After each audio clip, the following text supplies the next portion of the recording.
Electrical വണ്ടി ബെൻസിൻ്റെ. ഇത് ഒന്ന് ചാർജ് ചെയ്യാനായിട്ട് ഇവിടെ വന്നിട്ടുള്ള. ചാർജ് ചെയ്യാൻ വന്നപ്പോൾ നമുക്ക് കാര്യങ്ങൾ പുതിയതായിട്ട് എടുക്കുന്ന ഒരാൾക്ക് പറഞ്ഞു തരാൻ ആരും ഒന്നുമില്ല. അവിടുത്തെ മൊബൈൽ നമ്പറിൽ വിളിച്ചു, അവർ നോക്കിയിട്ട് ചെയ്യാനും കസ്റ്റമർ കെയറിലേക്ക് വിളിക്കാനൊക്കെ പറഞ്ഞു. പക്ഷെ ഞങ്ങളിപ്പോൾ ഇവിടെ വന്നിട്ട് ഇപ്പോൾ ഒരു 10-20 മിനിറ്റ് നിന്നു, ഒരു രക്ഷയും കാണുന്നില്ല.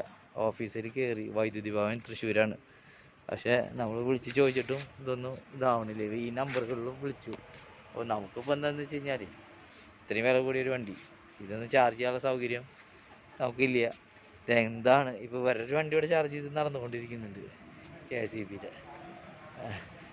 ഇതൊക്കെ ഒന്നും വർക്ക് ചെയ്യണില്ല എന്നല്ല, ഇതൊന്നും വർക്ക് ചെയ്യണില്ല എന്ന് പറഞ്ഞാൽ ഇതൊന്നും വർക്ക് ചെയ്യണില്ല എന്നാ പറയണ. ഇപ്പം എന്താ ചെയ്യാന്ന് വെച്ചിട്ട് ഇനി ഉന്തി നടക്കേണ്ടി വരുമോ? രക്ഷയില്ല.